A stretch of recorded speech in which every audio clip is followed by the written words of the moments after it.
marcher. Hein, voilà. Ne perdez jamais de vue ce but, c'est que Dieu va se glorifier, quoi qu'il arrive. Et s'il nous a appelés, c'est pour être glorifié avec lui, pour être dans sa gloire. Nous l'avons vu tout à l'heure dans Romains, hein, voilà. C'est à ça que nous sommes destinés. Voilà, nous allons nous intéresser à un livre, donc, c'est le livre de Nahum.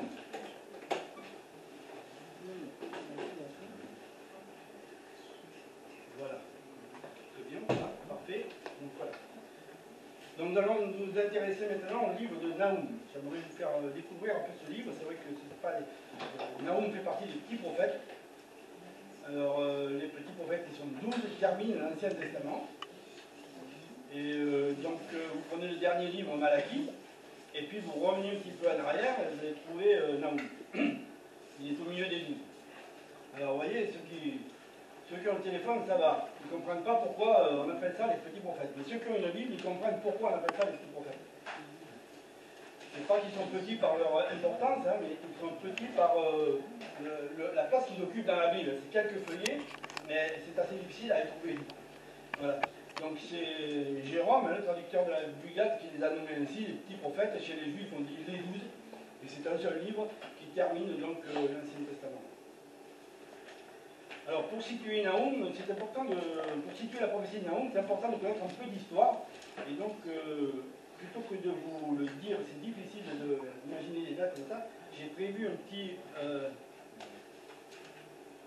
schéma. Et j'espère que je vais pouvoir vous l'afficher. Voilà, il est là. D'accord.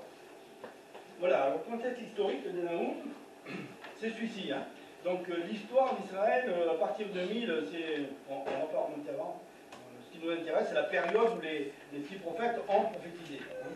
Donc c'est entre 1000, le royaume de David, et plutôt 931 d'ailleurs, le royaume de Salomon, c'est à partir du chiffre d'ailleurs. Après la royauté de Salomon, Israël se divise en deux, un royaume du nord qu'on appelle Israël, habituellement, et un royaume du sud qu'on appelle Juda, on désigne par le nom de Juda. Et donc ces petits prophètes donc, ont prophétisé, ils ont une particularité, hein, c'est pas pour rien qu'ils ont prophétisé pendant cette période, et on va voir un petit peu avec Nahum le motif de leur prédication. Donc c'est entre 931 le schisme et la fin de l'Ancien Testament, donc 435, après il n'y a plus rien, et on attendra l'évangile de Matthieu pour que Dieu reprenne la parole. Donc vous voyez l'histoire, donc elle est résumée ici. 721, c'est la chute du royaume du Nord, qui est Israël, qui est envahi par la Syrie, donc. Et un peu plus tard, 130 ans plus tard, quelque chose comme ça, 150 ans plus tard, eh bien c'est le royaume du Sud, Juda, qui va être envahi cette fois-ci par les Babyloniens, et qui va être déporté à Babylone. Ensuite, il y aura en 538, un peu plus tard, la restauration, avec l'édit de Cyrus, le Perse, qui va permettre aux Juifs de revenir dans la terre promise. Et donc, les petits prophètes, ils sont là, il y en a 12, hein. Donc il y en a 6 qui ont prophétisé avant la chute du royaume du Nord, avant la chute d'Israël. Osée, Joël, Amos, Abdias, Jonas, Michée. Il y en a 3 qui ont prophétisé entre les deux chutes, Nahum, Habakkuk, Sophonie. Et il y en a 3 qui ont prophétisé après le retour dans la terre promise, Agé, Zacharie, Malachie. Donc Nahum se situe, on le situe assez facilement, hein, autour de 640, j'ai pas mis la date là. Mais j'ai des petites flèches, hein, c'est autour de 640. On peut dater ça parce qu'on a des dates historiques. Hein. J'ai marqué là, les 2 dates historiques qu'on connaît et auxquelles Nahum fait référence. Hein. Le premier événement historique auquel il fait référence, c'est à Nahum, c'est au chapitre 3, verset 8. Il fait référence à la chute de Thèbes, hein, une ville égyptienne qui est elle aussi envahie par les Assyriens. Et donc j'ai mis les versets dessous là. Hein. Chapitre 3, versets 8 et 10. Donc Nahum fait allusion à Noamon, la ville de Noamon, et Tumeyer, Noamon, qui était assise au milieu du feu. Donc c'est donc la chute de Thèbes et la chute de Nénive, bien sûr, dont il parle, hein, sur laquelle il va prophétiser, et qui va nous annoncer, et dont il parle au futur. Et effectivement, cette chute-là, Nénive sera envahie par les Babyloniens, donc, hein, qui déporteront par la suite le royaume du Sud. Ça, c'est en 612. Et on connaît cet événement historique par les chroniques babyloniennes qui ont été découvertes en 1923, découvertes et publiées en 1923. Donc on a un récit historique, et d'ailleurs il n'est pas inintéressant de rapprocher le récit historique et la prophétie de Naoum, et vous vous rendez compte qu'il y a des points de touche qui sont assez remarquables. Donc, la prophétie est assez précise. Donc Naoum, voilà, prophétise vers 640. Hein. On sait ça à peu près. On trouve encore des dates plus précises, hein. Les chercheurs ont trouvé encore plus précis, mais on ne va pas se perdre dans les détails. Donc les petits prophètes, nous on n'a pas trop l'habitude, hein, ça n'a pas trop d'importance pour nous, mais pour les juifs c'était très important. Hein.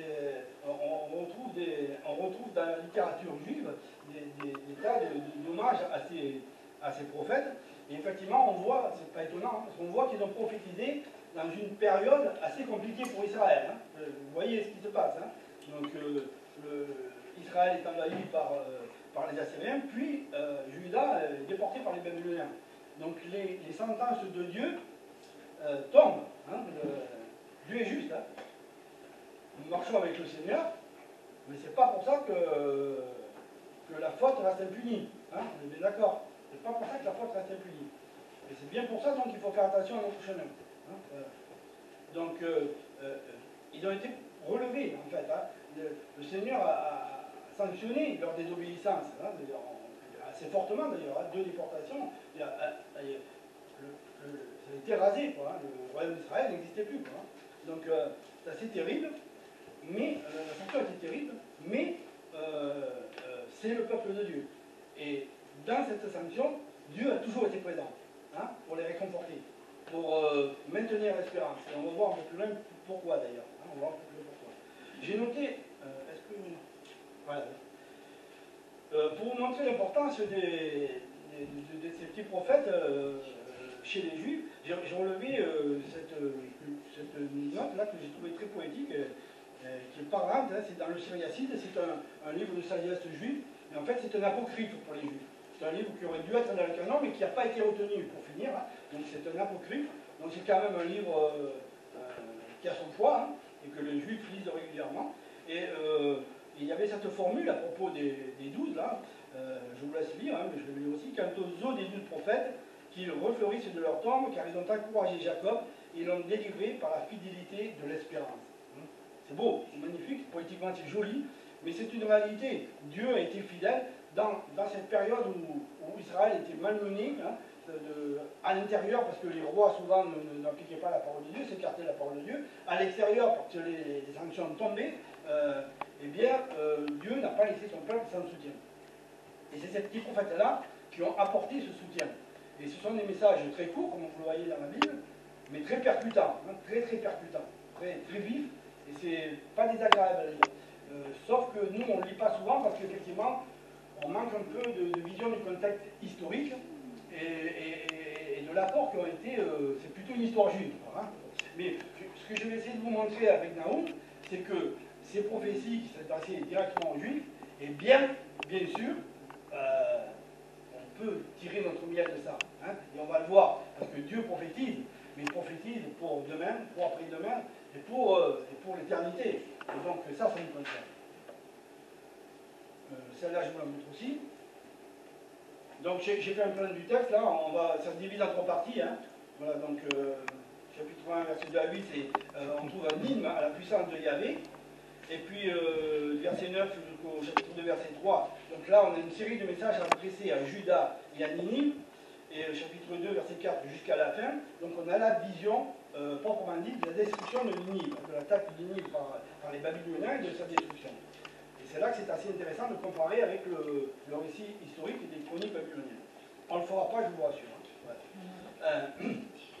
C'est intéressant, mais c'est pas du temps. Hein. Donc la prochaine, je ne vous la montre pas pour l'instant, donc je vais essayer de sortir de là. Ouais, ça va. La prochaine pour moi. Donc avant de... On va commenter, on va pas détailler tout, hein, mais sur chaque partie, j'aurai quelques réflexions à faire. Hein, et le but sera de montrer que ça nous concerne aussi. Hein, ouais.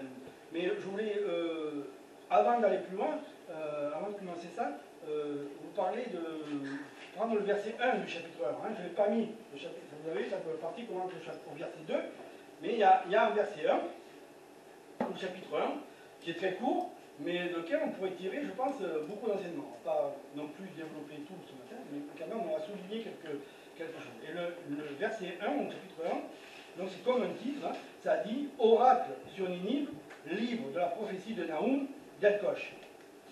Pas beaucoup de mots, mais j'ai envie de vous dire, on va faire comme Samuel.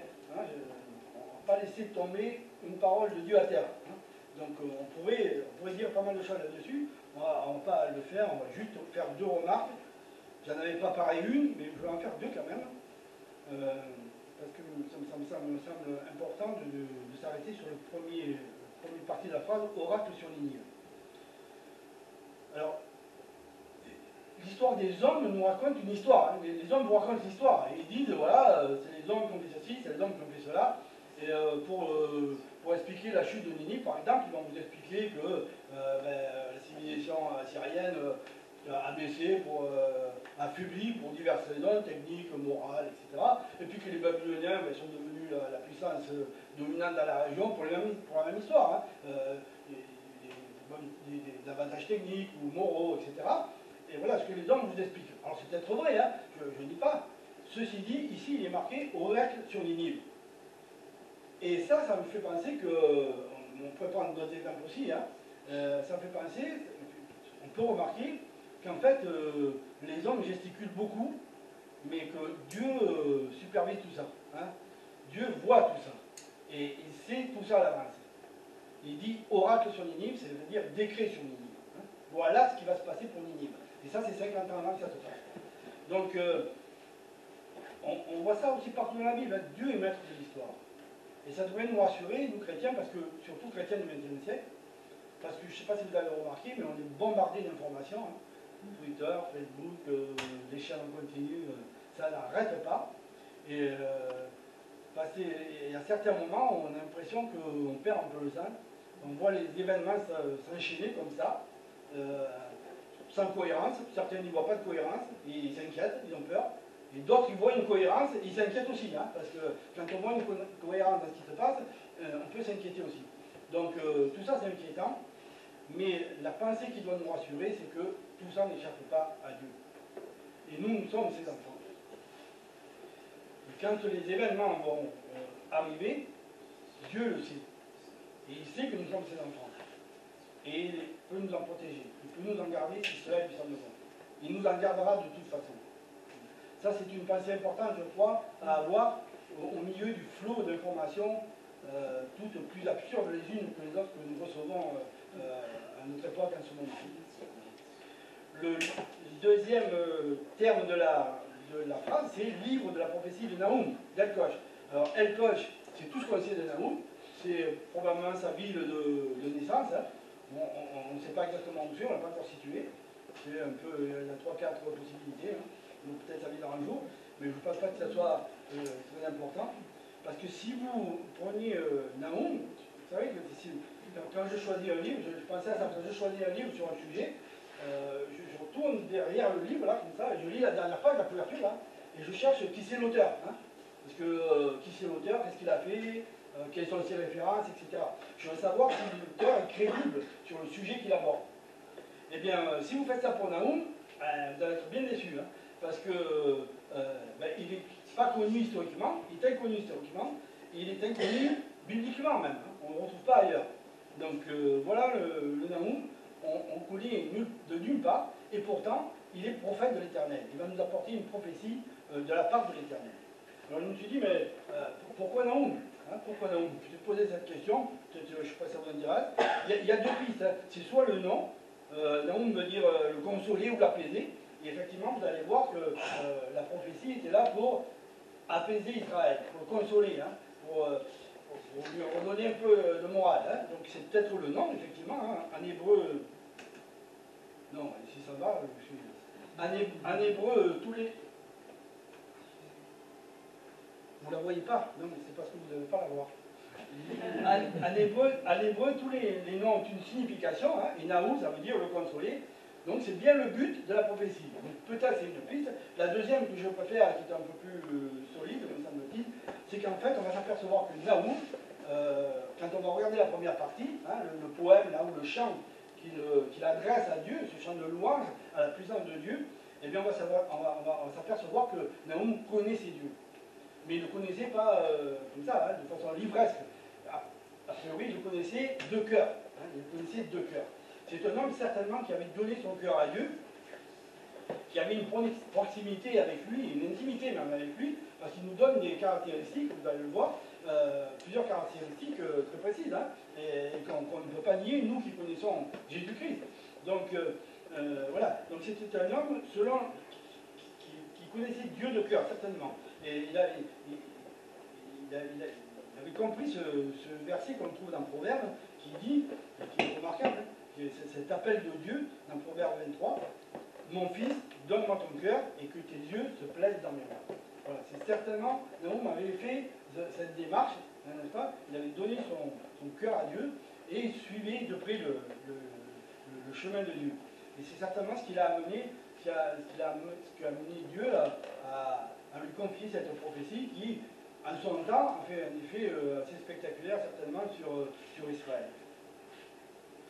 Vous avez reçu ici, dans cette église, d'ailleurs, ce que je veux dire par là, c'est que, vous voyez, Dieu se moque un peu de notre CV, je veux dire.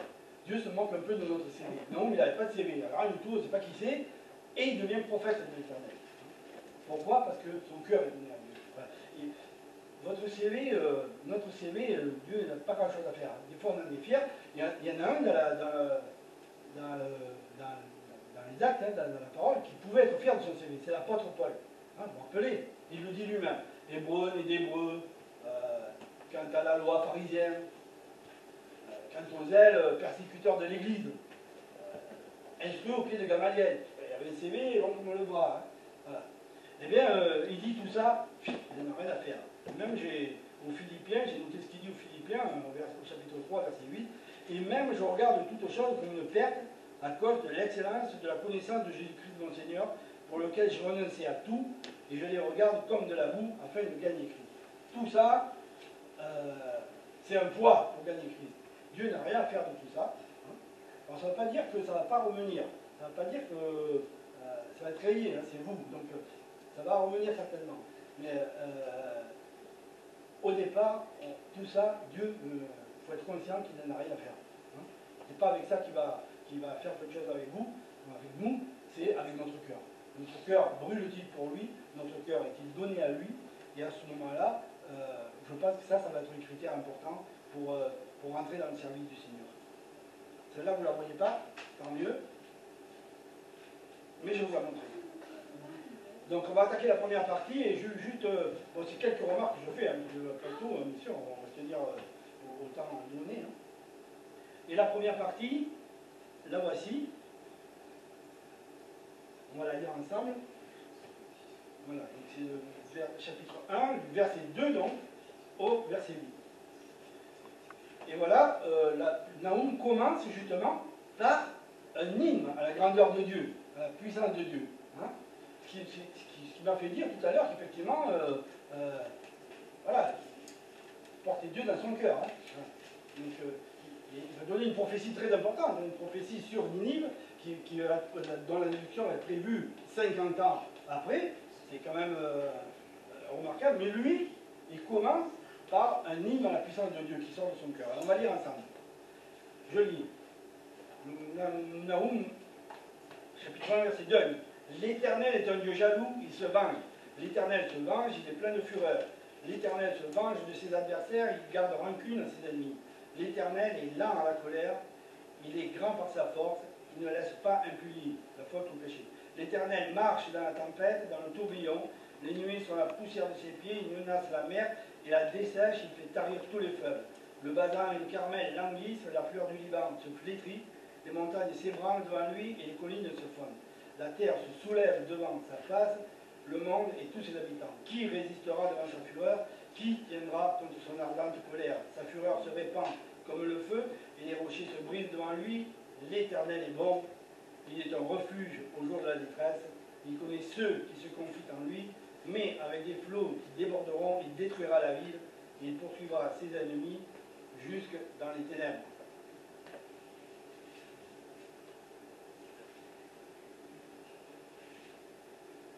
Voilà, c'est ce que je vous disais, ce cantique, c'est un chant en fait, un poème, et ce cantique nous révèle la bonne connaissance que Nahum a de Dieu. Vous avez vu qu'il parle de plusieurs caractères, il est bon, il est patient, il est juste. Si vous pouvez résumer ce que dit là Nahum, c'est le Seigneur est bon, le Seigneur est patient, mais il ne tient pas le coupable pour innocent, il ne laisse pas impuni. Autrement dit, le Seigneur est juste. Donc ces trois caractéristiques qui, si on les connaît, nous expliquent beaucoup de choses du comportement de Dieu. Par exemple, beaucoup de gens disent, mais si Dieu existe, ou si Dieu nous a sauvés, pourquoi on est là sur terre, on continue à souffrir, etc. etc. Tout le couplet habituel.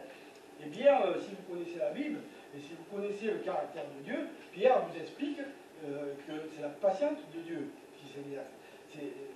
Cette situation s'explique par la patience de Dieu. Et on pourrait faire comme ça, expliquer beaucoup de choses par les caractéristiques qui sont là, bon, juste et patient. Donc on pourrait prendre plusieurs exemples. On ne va pas le faire parce que je vais m'arrêter à ce qui est dit au verset 2, au tout début, une autre caractéristique de Dieu, qui nous dit, donc verset 2, le Seigneur est un Dieu jaloux. L'Éternel est un Dieu jaloux. L'Éternel est un Dieu jaloux. Alors ça, c'est une formulation qui m'a toujours un peu interpellé. L'Éternel jaloux, et justement, puisque j'étais là-dessus, je me suis dit, je vais m'arrêter là-dessus, et je vais souligner ce trait-là, parce que, de quoi l'Éternel juste est-il jaloux? Est-ce que ça a un sens pour Dieu d'être jaloux de quelqu'un ou de quelque chose? Est-ce que Dieu a des adversaires ou des concurrents qui pourraient lui enlever quelque chose? Non, ça ne paraît pas possible. D'ailleurs, Job 41, chapitre 41, verset 11, lui-même, le Seigneur lui-même nous dit, de qui suis-je le débiteur? Je le paierai, sous le ciel, tout m'appartient. Voilà. Donc, c'est étonnant après que de Dieu qui nous déclare ça, de dire Dieu est jaloux. Ça m'a toujours paru un peu. Alors, ce qu'on répond d'habitude à cette question, c'est qu'il est jaloux de son peuple. Voilà, ça c'est la réponse classique, mais c'est une réponse qui ne m'a jamais vraiment convaincu. Et donc, je cherchais un petit peu à aller plus loin, en me demandant, mais en fait, qu'est-ce que le peuple de Dieu, qu'est-ce qu'Israël représente pour Dieu? Voilà. Qu'est-ce que ça représente, ce peuple, pour lui? Alors peut-être on va comprendre. Et je m'aperçois, je me suis aperçu, je suis allé j'ai trouvé un peu le fil de ma réponse dans le prophète Isaïe. Il y a plusieurs déclarations de Dieu qui vont nous conduire un peu plus loin que la réponse classique, c'est la jalousie et par rapport au peuple. Et donc, par exemple, dans Isaïe 49, verset 3, Dieu lui-même dit ceci à Israël, et il m'a dit, tu es mon serviteur, Israël, en qui je me glorifierai. Isaïe 49, 3, il m'a dit, tu es mon serviteur, Israël, en qui je me glorifierai. Alors ça c'est intéressant, parce que voilà ce qu'est le peuple pour Dieu, son peuple, c'est dans ce peuple qui va se glorifier. C'est dans ce peuple qui va se glorifier. Et en fait, ça peut expliquer la jalousie de Dieu. Parce qu'à ce moment-là, ça voudrait dire que Dieu n'est jaloux de son peuple, peut-être, dans une première acceptation, mais dans une deuxième acceptation, il est jaloux de sa gloire. Et ça me paraît plus porteur de sens. Et on va voir d'ailleurs que ça importe un peu plus. Ésaïe continue d'ailleurs, au chapitre 42, verset 8, il insiste, le Seigneur insiste là-dessus, sur sa gloire, et il dit, au chapitre 42, verset 8, chapitre 42 d'Ésaïe, je suis l'Éternel, c'est là mon nom, et je ne donnerai pas ma gloire à un autre, ni mon honneur aux idoles. Je ne donnerai pas ma gloire à un autre. On voit que là, le Seigneur tient quelque chose. Et même en Ésaïe 48, 11, il va plus loin. Il va plus loin. Et c'est même un peu choquant, je pense, pour nous. Ésaïe 48, 11. C'est pour l'amour de moi, je dis bien, que je. Donc ça dit deux fois dans la parole, c'est pas moi qui le dis, c'est le verset. C'est pour l'amour de moi, c'est répété, que je veux agir, car comment mon nom serait-il profané? Point d'interrogation, je ne donnerai pas ma gloire à un homme. Donc il y a vraiment une insistance de Dieu pour sa gloire.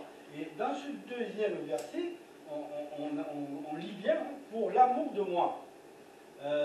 Imaginez quelqu'un, d'entre nous, hein, une personne qui vous dit ben, ce que je le fais pour l'amour de moi. Vous penseriez quoi? Hein? Qui est un peu égoïste, qui est un peu égocentriste. C'est vrai, c'est vrai. Mais ce qui est vrai pour nous, les créatures de Dieu, la création de Dieu, c'est pas forcément vrai pour le créateur de la nature. C'est un peu une erreur de soumettre Dieu aux lois de sa création. Les gens demandent souvent ça, mais c'est un peu idiot. C'est lui le créateur, il est hors de création, il est hors de la création. Et d'ailleurs, il y a un verset qui nous dit, je ne l'ai pas noté, mais vos voix ne sont pas mes voix, mes pensées ne sont pas vos pensées. Autant elles sont hautes, autant, etc. C'est une verset là. Autant elles sont éloignées, rien à voir. Donc, ne pas confondre. Donc, Dieu dit bien, c'est pour l'amour de moi. Et c'est notre intérêt. Parce que de savoir que Dieu agit en lui-même, pour sa propre gloire, ça veut dire que nous ne sommes pour rien de tout ça. Et que s'il nous a choisis, il nous a bien choisis seulement parce qu'il a décidé. Seulement parce qu'il a décidé. Pas sur nos critères, pas sur notre CV. C'est parce qu'il nous a aimés. Voilà. Parce que Dieu n'agit pas en fonction de quelque chose. S'il agit en fonction de quelque chose, c'est en fonction de lui. Pour l'amour de moi. Pour l'amour de moi. Donc en se révélant aux hommes, Dieu, comme on vient de le lire, a pris le risque de voir son nom profané. Mais par le prophète Ésaïe, il nous avertit solennellement. Oui, Dieu a pris le... Quand vous découvrez à quelqu'un, quand vous parlez de vous à quelqu'un, vous prenez le risque de vous prendre, suivant la personne qui est en face, vous prenez le risque de vous prendre une bonne gifle. C'est pour ça que faire attention à ce que vous parlez. Il faut déjà parler aux frères en premier, et peut-être à tel ou tel frère même. Voilà. Quand on se confie, et Dieu le fait. Dieu se confie à nous, Dieu se révèle à nous, et ainsi il prend le risque de son nom soit profané, et d'ailleurs il est, mais il nous avertit solennellement. Je ne laisserai pas mon nom être profané. Je ne laisserai pas mon nom être profané. Je ne donnerai pas ma gloire à moi. Ainsi, ses ennemis, dont il est parlé dans le cantique là, de Nahum, là, ses ennemis, en fait, c'est ceux qui lui volent sa gloire. Ceux qui ternissent sa renommée. La gloire, c'est une grande renommée. Je parlais dans le dictionnaire. C'est une grande renommée répandue dans un très vaste public, honneur acquis par une action, un mérite. Donc la renommée, c'est une grande renommée. La gloire, c'est une grande renommée. Et en fait, ses ennemis, c'est ceux qui lui volent sa gloire. Ceux qui ternissent sa renommée. Et en fait, si on va jusqu'au bout du raisonnement, qui privent beaucoup d'hommes du salut. Je vous rappelle le verset de Jean 17,3. Or, la vie éternelle, c'est qu'ils te connaissent, toi, le seul vrai Dieu, et celui qui te l'a envoyé à Jésus-Christ. C'est ce qui explique les paroles assez terribles qu'on a lues. Dieu poursuivra ses ennemis jusqu'à la ténèbres, etc. C'est fort, mais ils sont avertis. Ceux-là, ils sont avertis. Le châtiment est terrible. Il est terrible parce que, effectivement, privant Dieu, occultant la gloire de Dieu, ces hommes privent les autres du salut. Selon ce qui nous est dit dans les gens. Et alors, le fait de partir dans cette direction, vous allez voir que c'est riche en signification, parce que ça explique effectivement la rigueur de la sanction pour les ennemis, pour ceux qui persistent à être ennemis de Dieu. Ça explique les termes assez durs qu'on a lus tout à l'heure, dans le début de nous.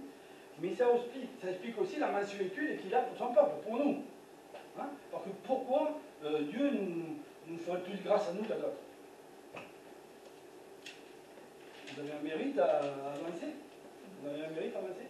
Moi non. Moi non. Pourquoi nous ferait-il plus grâce à nous qu'à d'autres? Eh bien, ça c'est dit, je l'ai trouvé encore dans Isaïe. Je l'ai trouvé dans Isaïe 48,9. À cause de mon nom, à cause de mon nom, à cause de moi, je suspends ma colère. À cause de la louange qui m'est due, de la gloire qui doit m'être rendue, eh bien, je me retiens vis-à-vis de toi pour ne pas t'exterminer. voilà ce qui explique la mensuétude qu'il a envers nous, envers le peuple d'Israël d'abord, hein, à l'époque, mais envers nous aussi. Hein. Voilà ce qui explique. Dieu nous a choisis comme peuple, il a choisi Israël comme peuple, et maintenant nous comme peuple, et sa mensuétude, c'est pas parce que nous sommes meilleurs que les autres, hein. Pas parce que nous sommes meilleurs que les autres, parce que nous avons plus de mérite que les autres. Non, c'est la même raison pour laquelle il châtie ses ennemis, c'est qu'il ne donnera pas sa gloire à un autre. Voilà. Donc il est dit ici, à cause de mon nom, je suspends ma colère. À cause de mon nom. Pas à cause de nous, pas à cause de mon mérite, pas à cause de... Non, c'est à cause de moi. Voilà. Et ça c'est rassurant, hein, parce que... ouais, c'est rassurant. Parce que tout ce que Dieu fait, on repose en lui. Ça ne repose pas sur les événements, là, sur nous, sur s'il fait beau, s'il ne fait pas beau. Voilà. Ça repose sur lui. Et lui, dans la Bible, il est appelé l'Éternel. Il est éternel. Il ne change pas. Dieu est le même aujourd'hui, demain, éternellement. Et ça, c'est extrêmement rassurant. Je n'ai pas fini avec la première partie, oui, on est le temps. Donc ce que je voulais dire, donc, le résumé de tout ça, c'est qu'on voit bien qu'il y a là une ligne rouge que le Seigneur ne laissera pas franchir impunément. D'ailleurs, on peut prendre quelques exemples de la Bible, un ou deux là. En Romains 1, par exemple, en Romains 1, la première chose que Dieu reproche à l'homme, c'est quoi? C'est qu'ayant connu Dieu, par sa création, par ses œuvres, ils ne l'ont pas glorifié. La parole nous dit, ils ne l'ont pas glorifié comme Dieu. Et le reproche suivant, c'est quoi? C'est qu'ils ont changé la gloire du Dieu incorruptible en image représentant l'homme corruptible. Ça, c'est... L'Épître aux Romains, c'est quand même une chose centrale dans la Bible. Hein. C'est toute la dogmatique qui nous est exposée. Ça commence par ça. Ça commence par ça. Hein. Ils n'ont pas glorifié Dieu, l'ayant connu par les œuvres, ils ne l'ont pas glorifié, et ils ont changé la gloire. Voilà, ce que Dieu reproche. Première chose que Dieu reproche. Et là, à partir de là, effectivement, quand vous changez la gloire, quand vous donnez la gloire à autre chose qu'à Dieu, et là, ça part très mal. Ça part très mal. Et d'ailleurs, si vous lisez la suite du chapitre, là, vous allez vous en rendre compte. Hein, ça part vraiment loin. Hein, vraiment loin. Donc, nous devons... alors, j'avais noté notre exemple, je vais le dire quand même aussi, puisque c'est intéressant. En Acte 12-22, si vous lisez ça, Acte 12-22 nous parle d'Hérode. Hérode est là, il a un habit d'apparat de roi, il est sur son trône, il se lève et il harangue la foule. Hein. Il parle merveilleusement bien, parce qu'à la fin, les gens disent, Acte 12, verset 22, le peuple s'écria, voix d'un Dieu et non d'un homme. Hein. Donc ils le prennent pour Dieu. Il parle tellement bien, ou il fait tellement impression, ils le prennent pour Dieu. Voix d'un Dieu et non d'un homme. Et là, verset 23, ça se gâte un peu, parce que il nous est dit, au même instant, un ange du Seigneur le frappa. Au même instant, un ange du Seigneur le frappa. Là, ça n'a pas traîné. Dieu n'a pas été patient. Peut-être qu'il a été patient avec lui, mais avant, hein, certainement, parce que Dieu est patient. Donc il a dû être patient avec lui avant. Hein. Hérode, il a dû être averti, etc. Il n'a pas fait, mais là, la sanction est tombée. Un ange du Seigneur le frappa. Et vous savez pourquoi? Parce que c'est précisé pourquoi. Hein, il y a virgule et... Parce qu'il n'avait pas donné gloire à Dieu. Parce qu'il n'avait pas donné gloire à Dieu. Et vous voyez que là, il y a une ligne. Hein, là, on se rend compte qu'il y a une ligne rouge que Dieu ne laisse pas franchir impunément. Hein. À un moment donné, ça tombe. C'est patiente, mais à un moment donné, ça tombe. Et là, on voit quand c'est tombé. Hein. L'ange l'a frappé d'un seul coup. Et tout ça parce qu'il n'avait pas donné gloire à Dieu. Certainement que Dieu lui avait donné sa chance auparavant. Il n'a pas saisi. Il ne s'est pas tourné vers le Seigneur. Et là, en direct, nous assistons à la sanction qui tombe. D'où le conseil de l'apôtre aux Corinthiens. Faites tout pour la gloire de Dieu. Faites tout pour la gloire de Dieu. Et en plus, c'est dans le cadre banal du manger ou du boire. Soit que vous buviez, soit que vous mangez, l'apôtre dit, faites tout pour la gloire de Dieu. Hein? Soit que vous buviez, soit que vous mangez. Donc, je me suis dit, mais pourquoi il dit, soit que vous buviez, soit que vous mangez, c'est un peu, comment dire, c'est un peu banal tout ça, c'est un peu, je sais pas le mot là, mais c'est un peu trivial, quoi. Soit que vous buvez, soit que vous mangez. Faites tout pour la gloire de Dieu. Il aurait dit, quand vous allez au culte, faites tout pour la gloire de Dieu, on a compris, hein. soit que vous mangez, soit que vous buviez, faites tout pour l'avoir bu. Moi, à mon avis, ça souligne le caractère vital, encore une fois. Ça souligne le caractère vital de la chose. Hein, voilà. Manger, boire, c'est vital. Et donc, dans ça, vous devez glorifier Dieu. Hein, vous devez glorifier Dieu. Il va le souligner aussi un peu plus loin, en Corinthiens toujours, quand il va leur parler de la scène, il va dire au chapitre 11 que chacun donc s'éprouve soi-même et qu'ainsi il mange du pain et boive de la coupe. Et au verset 29, car celui qui mange et boit sans discerner le corps du Seigneur mange et boit un jugement contre lui-même. C'est pour cela qu'il y a parmi vous beaucoup d'infirmes et de malades et qu'un grand nombre sont morts. Hein, ça c'est encore un avertissement. Hein, voilà. Il dira aussi, toujours aux Corinthiens, il dira examinez-vous vous-même et voyez si vous êtes dans la foi. Rendre gloire à Dieu dans son cœur et de la responsabilité de chacun. Car comme je l'ai entendu dire une fois par notre pasteur, deux peuvent faire la même chose, mais un glorifier Dieu et l'autre non. Hein, c'est vrai ça. Parce que la gloire, la glorification du Seigneur, c'est bien sûr dans le cœur. C'est Dieu qui regarde le cœur. Et Dieu a dit, mon fils, donne-moi ton cœur. Et Dieu regarde le cœur. Hein, c'est ça que ça se passe. C'est pas un bonjour, bonsoir, tout va bien, ça va, on peut bien chanter à l'église, on peut bien paraître bien à l'église, mais on peut ne pas glorifier Dieu dans son cœur. C'est un piège qu'il faut absolument éviter. Nous devons veiller à la pureté de notre piété, et la question à se poser, c'est celle-là. Sert-elle à glorifier le Seigneur et ainsi donner la vie, ou à me glorifier moi-même et les hommes et ainsi donner la mort? Je vous laisse avec cette question. Et maintenant, on va passer à la deuxième partie. Donc, la deuxième partie, ça va du verset 9, chapitre 1, au chapitre 2, verset 3. Et là, ce sont toute une série de messages adressés à Juda et à Ninive. Sauf que dans les traductions habituelles que vous avez, les injonctions, elles sont mélangées, entremêlées. Hein, elles ne suivent pas l'ordre. Et en plus, dans l'hébreu, on ne sait pas à qui s'adresse l'injonction. Donc, dans les traductions secondes que vous avez, normales, non plus, le destinataire n'est pas mentionné. Ce qui rend un peu, à mon avis, ce qui rend un peu rébarbatif la lecture du texte. Hein. Parce qu'on ne sait pas très bien, ou alors il faudrait la pousser plus loin, mais pour vous aider, je l'ai fait pousser plus loin. Et même, j'ai fait un petit, voilà, une petite diapo qui en fait démêle les versets. Hein, qui tire les versets et sur votre gauche, donc vous avez les versets qui s'adressent à Juda, et sur votre droite, vous avez les versets qui s'adressent à Ninive. Et vous allez voir, si on fait ça, ben ça devient très clair. Hein, ça devient très clair. Alors je vous disais, dans vos Bibles souvent, il n'y a pas justement les... Alors, si vous voulez avoir à qui le message est adressé, il faut prendre une traduction parole vivante. Dans la parole vivante, les traducteurs ont fait l'effort de dire à qui s'adressait le verset. Voilà, c'est comme ça que je suis arrivé à retracer le discours. Et donc voilà, on va le lire ensemble, et vous allez voir que le discours, ça devient finalement assez clair et assez compréhensible. Donc à votre gauche, le texte, le discours finalement qui s'adresse à Judas. Pour qui prenez-vous le Seigneur? Il réduit vos adversaires au néant, vous ne subirez plus leur oppression. Ils sont pareils à des ronces qui s'enchevêtrent, eux qui boivent jusqu'à en être ivres, ils brûleront entièrement, comme de l'herbe sèche. Même si vos ennemis sont nombreux et forts, ils disparaîtront, il n'en restera rien. Je vous ai courbé sous la souffrance, mais je ne recommencerai pas. Maintenant, je vous libère du joug ennemi, je brise vos chaînes. Maintenant, donc ça c'est Ninive qui va être détruite. Jean de Juda, voici venir par-dessus les montagnes, porteur de bonnes nouvelles.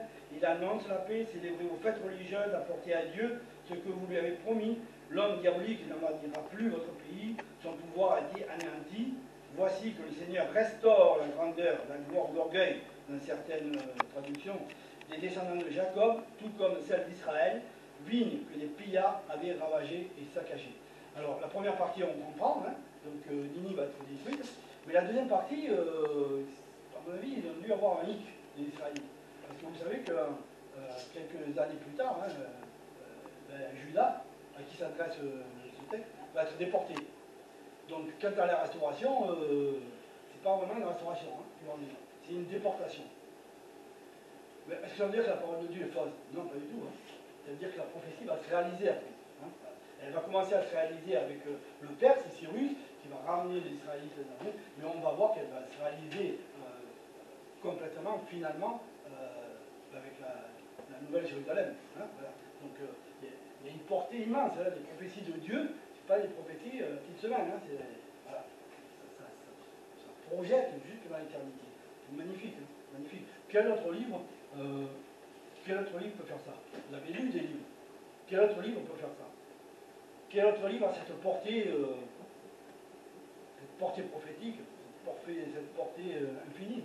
Non, il n'y en a aucun qui vous rassurer. J'en ai lu quelques-uns.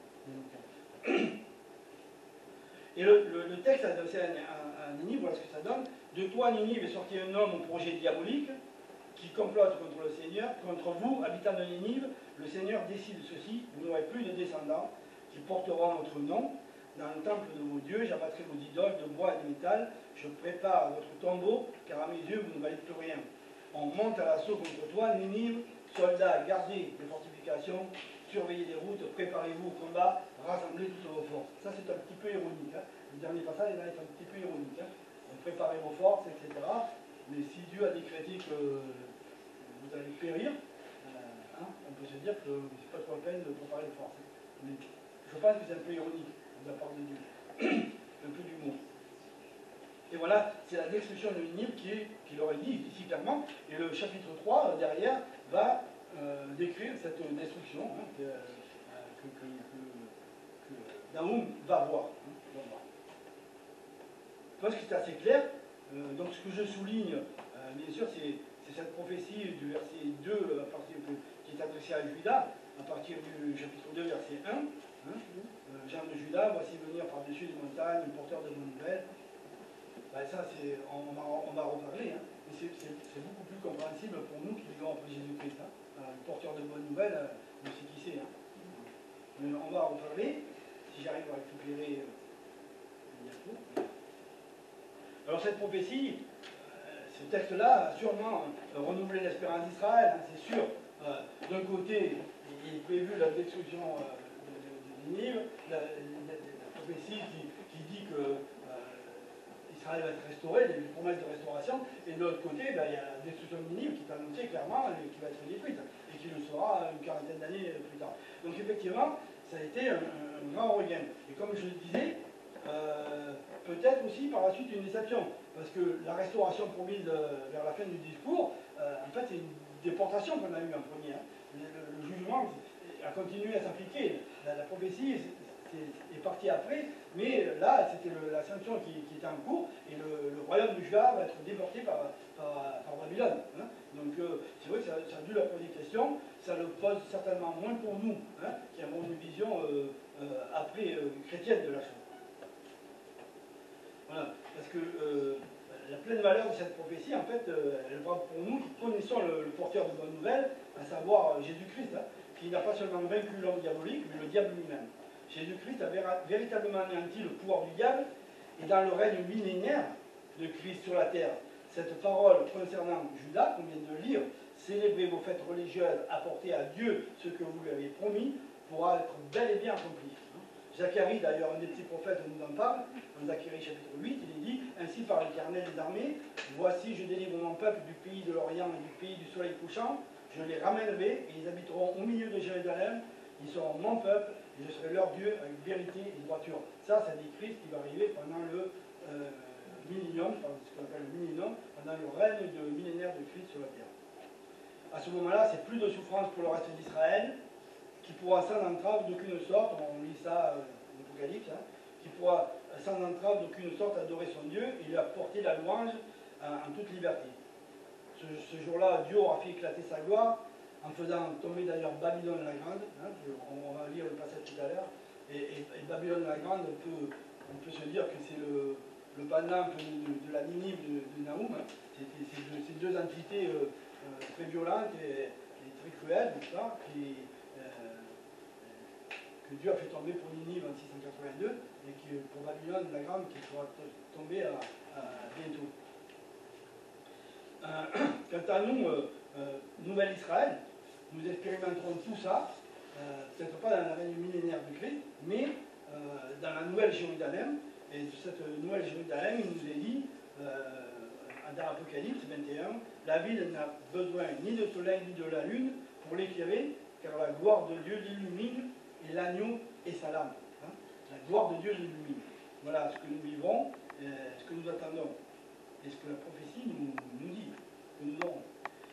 La troisième partie, nous terminons, donc c'est la vision même de la chute de Ninive, qui est décrite par nous. On ne va pas lire le texte parce qu'il est assez long, hein, il va jusqu'à la fin du texte, chapitre verset 19.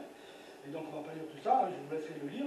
Il faut le lire parce que, vous verrez, c'est aussi très alerte. C'est pratiquement un reportage de télévision, hein, avant la lettre. C'est pas désagréable à lire. Je voudrais juste que nous attardions sur ce qui est reproché à Ninive. Hein. Et ça, c'est mentionné au chapitre 3, verset 1 et au verset 4. Je lis le verset 1, chapitre 3. Malheur à la ville sanguinaire, pleine de mensonges, pleine de violence, et qui ne cesse de se livrer à la rapine.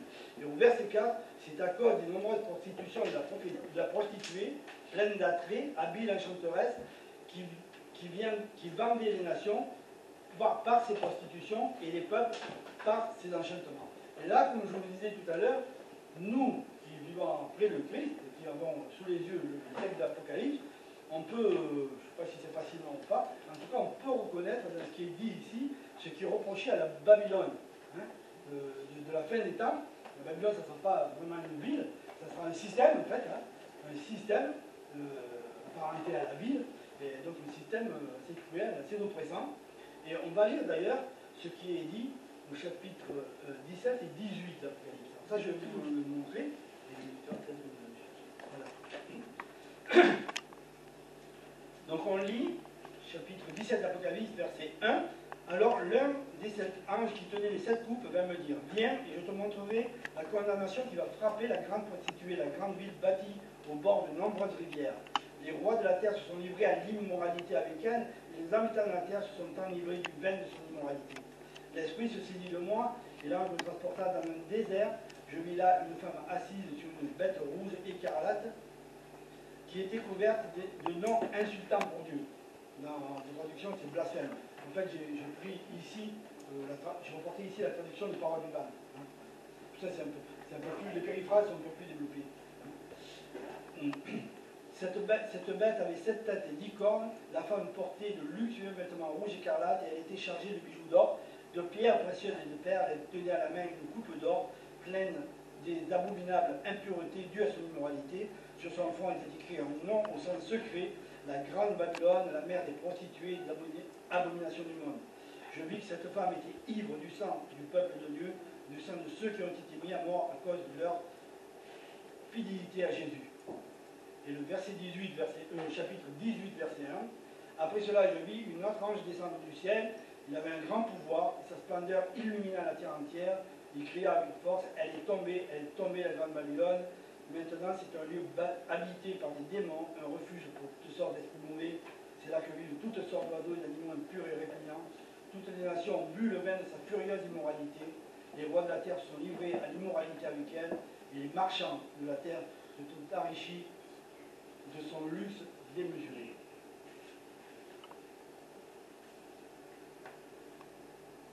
Dans l'histoire, pour terminer, on va un petit peu commenter ça. Dans l'histoire, je regardais un petit peu la Syrie, c'était dans l'histoire. Dans l'histoire, la Syrie est connue comme un empire qui a inventé la guerre totale. Vous étiez dit, les historiens nous disent ça. Ils ont inventé la guerre totale. Je ne sais pas s'ils l'ont vraiment inventé ou s'il y en a d'autres qui ont pensé avant eux. En tout cas, parce que c'était une manière particulière de procéder. C'était des attaques très vives, très surprises sur l'ennemi, par une armée très très organisée. Et puis, il n'y avait pas beaucoup de prisonniers. Les prisonniers étaient suppliciés, massacrés, et même torturés. Et les populations étaient immédiatement déportées. Donc c'est un empire, une civilisation qui était assez cruelle. L'architecture de la ville, d'ailleurs, si vous allez sur Internet, vous regardez ce qu'on a retrouvé, c'est des grandes bâtisses énormes, des murs énormes, très larges, et dessus c'est tout recouvert de de sculptures qui représentent des scènes de chasse, des scènes de guerre, etc. Donc on voit bien la culture du luxe d'abord, parce que c'était des immeubles immenses, hein, et aussi de la violence qui régnait, parce que c'est le peuple guerrier, hein, donc toutes ces scènes de chasse et de guerre. Et pour nous qui avons sous les yeux le livre de l'Apocalypse, nous pouvons facilement considérer Ninive comme un type de la Grande Babylone, ce que je vous disais. Hein. Ce système en fait mondial, j'ai marqué qu'il régnera à la fin des temps. Mais bon, on pourrait dire qu'il règne, hein, en quelque sorte. Hein. Régnera à la fin des temps par sa violence, son immoralité envahissante, son luxe sans limite et sa capacité à mentir impunément. Je ne sais pas ce que vous en pensez, hein, si ça vient de mort ou si c'est là, mais à mon avis, on est dans la fin du temps. Hein, on est dans la fin du temps. Et finalement, nous annonçons la destruction historique de Ninive, à Israël, le peuple historique, mais à nous aussi, Nouvelle Israël. Eh bien, Dieu annonce à ceux qui ont des oreilles pour entendre et des yeux pour voir, Dieu annonce ni plus ni moins que la destruction du mal, personnifiée à la fin des temps par Babylone la Grande, dont l'oppression, que j'ai marqué que nous pouvons déjà ressentir, ne fera que s'accentuer. Il faut déjà ressentir ça. Regardez nos gouvernants, regardez ce qui se passe. Le mensonge est devenu la règle. Vous avez des hommes politiques à la télé qui vous disent bah, moi j'assume de mentir. Je l'ai entendu, hein, je l'ai vu. C'est quand même quelque chose d'incroyable. Hein. Bon, et tous les repères sont bousillés, quoi. Hein. Et sans parler de la loi bioéthique. Hein. L'avortement à 9 mois. Vous savez qu'ils ont l'avortement à 9 mois. Ils vont mélanger des embryons d'hommes et de bêtes. Vous savez ça aussi? Vous avez vu? Ils vont mélanger les embryons. Ils appellent des chimères. Mais enfin bref. Pour vous dire que la fin des temps, à mon avis, elle n'est pas trop loin. Voilà. Alors sans doute ce livre, on va terminer, sans doute ce livre a relevé et renouvelé les forces d'Israël à l'époque. Hein. On annonce la perte de l'ennemi Ninive qui est là, qui est à la porte, hein, qui oppresse. Lui, Dieu dit, cela, ils sont foutus pour moi, je vais les liquider, j'avais juste à attendre un petit peu et ça va partir. Et puis l'annonce de la restauration, cette restauration pleine et entière, qui va arriver petit à petit, hein, qui va commencer par Cyrus, etc., mais qui finira par le règne millénaire de Christ, où Israël adorera Dieu en toute liberté, hein, fera ses dons, etc., on a lu. Donc oui, c'était très encourageant pour eux à l'époque, mais la question c'est, est-ce que ça n'est pas encore pour nous aujourd'hui? Si ça allait 2500 ans après, cette prophétie, elle est pour nous un encouragement dans les derniers temps où nous nous trouvons. Parce que la situation des chrétiens, elle va devenir de plus en plus semblable à celle d'Israël au temps de Naoum. Hein. Il y a 2-3 jours, je lisais une nouvelle aux États-Unis. Vous savez qu'aux États-Unis, après, ça ne tarde pas à venir en France. Hein. Il y a quel secte, ils ont rien trouvé de mieux, c'est aller dans la maison blanche et de brûler des Bibles. Ils brûlaient des Bibles. On va le faire quand même. Hein. Qu'est-ce que ça fait la Bible? Je n'ai pas lu le reste de l'article, hein. Ça m'a fatigué. Avec ça m'a fatigué. Donc c'est vrai que la situation des chrétiens, mais elle va comme ça devenir de plus en plus terrible. Et cette prédiction, cette prophétie de Naoum, elle est aussi pour nous, parce que nous vivrons la restauration pour nous en tout cas, c'est nous, Nouvelle-Israël, dans la Nouvelle Jérusalem. On a lu tout à l'heure cette nouvelle magnifique, vous pouvez lire l'Apocalypse, éclairée seulement par la gloire de Dieu. C'est magnifique, et c'est ça notre espérance. Et nous remercions cette prophétie qui est là depuis 2500 ans et qui nous parle encore aujourd'hui. Et donc, je terminerai par ces mots, que son nom soit loué. Oui, il y a là pour nous un grand sujet d'étonnement, hein, que la prophétie comme ça écrite il y a 2500 ans par un inconnu vient nous relever à nous, ici, présent, en 2020. C'est extraordinaire, c'est la parole de Dieu qui fait ça. Il y a un grand sujet d'étonnement pour nous, mais aussi un grand sujet de joie, et de louange en notre Dieu. Que son nom soit loué. Je voudrais terminer par ce verset que je vous montre. Voilà. Matthieu 6,13, car c'est à toi qu'appartiennent dans tous les siècles le règne, la puissance et la gloire. Amen. Voilà, j'espère que je vous ai fait un peu aimer Naoum et les petits prophètes. Hein. des livres qui sont très courts, hein, vous pouvez les lire facilement. C'est vrai que pour nous, c'est un peu rébarbatif, mais vous avez vu que quand on se replace dans le... Il faut faire un petit effort de se replacer dans le contexte historique, hein, et dans le contexte social d'Israël à ce moment-là. Hein. Et là, on se rend compte de la portée de ces prophéties, et en même temps, vous allez en tirer pour vous un encouragement, comme on l'a vu là. Voilà. On va terminer là-dessus. On peut prier simplement, pour terminer. Voilà. On incline nos têtes. Oui, Père éternel, nous te rendons grâce, parce que ta parole est la même, hier, aujourd'hui, éternellement. Nous pouvons la lire. Elle a été adressée à Israël à ce moment-là. Elle a fait son effet certainement. Nous constatons qu'elle fait effet sur nous, Seigneur. Ta prophétie va toujours plus loin. Le Père éternel, elle nous montre le but, elle nous montre la gloire à laquelle nous participerons, la nouvelle Jérusalem, où le mal aura été chassé. Père éternel, nous te louons pour cela, nous te bénissons, nous te prions que tu gardes ça, tu mettes ça dans nos cœurs toute la semaine pour tout le reste de notre vie. Nous voulons vraiment garder cela et nous te remercions de nous l'avoir donné aujourd'hui.